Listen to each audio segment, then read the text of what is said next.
be b'shalom with everything that ever happened. And more than shalom, awesome joy. It's like God is an amazing dramatist. He makes a drama that in the middle of the drama, it's a mystery. Bless you. It's a mystery. Bless you again. It must be true. It's a mystery novel. It's a mystery novel that, like, it's driving us crazy. It's like a Purim story. It's not, everything's going wrong here. Haman is getting powerful, and everything's going wrong. But in the end, when it turns out, the Purim miracle, we look back and we see the whole thing was a setup. The whole thing was choreographed. That's nothing less in our individual lives. That's how He runs our lives. And when we get it, when we start to get that, we can really get a deep transformational change. It can really make a difference. Okay, we have to have some more knowledge. We have to read some books. We have to meet the right people. We have to meet people who are life-giving, we can become friends to each other and support each other in growing. Because there's a lot of things we have to break through to. But the basic thing is that I begin to see my life in a positive light.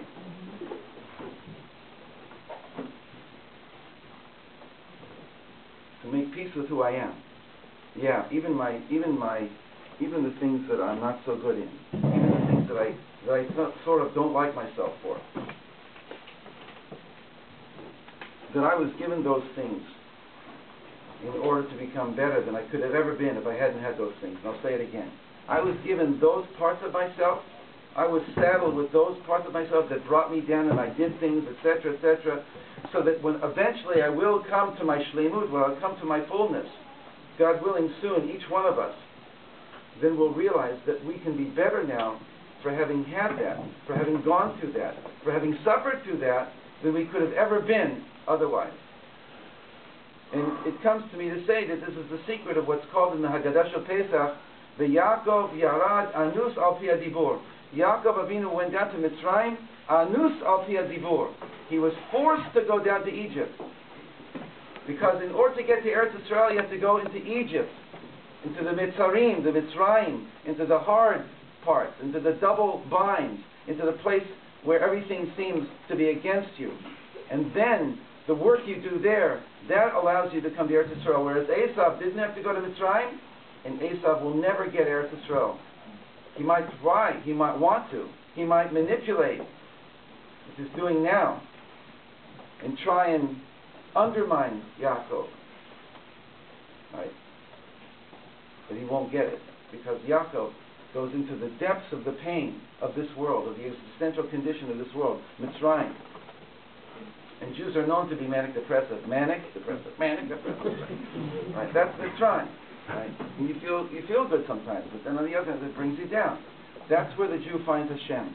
In there. But of course, you need the secret, you need the tools, not the secret from the movie, God forbid. The movie is off because the movie doesn't understand. Maybe he never saw it. You don't have to see the secret because there's no secret there. It's all egocentric. It's nothing to do with the real reality of Hashem. But you got to go into the pain. You need help doing it, but you can do it and come out being better for it.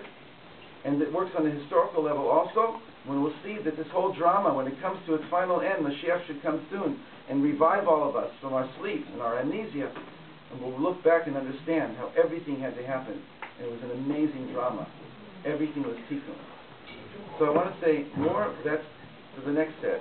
If we were ready to, I was literally going to read to you from Rabbi Nachman's Torah Nun Dalet 54 about a master musician, and it'll be, and what a master musician should do and can do, and that we can be our own for ourselves.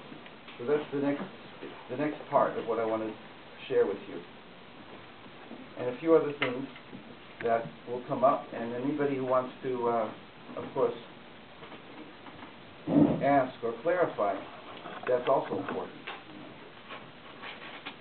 There's only, I don't have to stay with the text.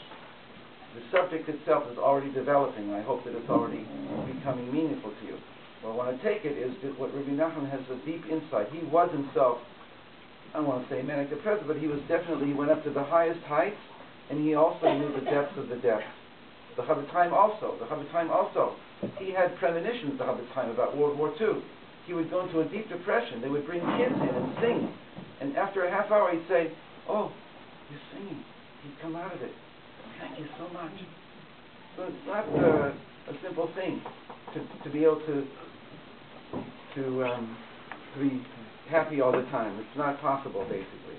But what we want to do is, with the power that we get from the true thankfulness that we get to Hashem, is to be able to dive down into the deeper places and come up with pearls. Okay.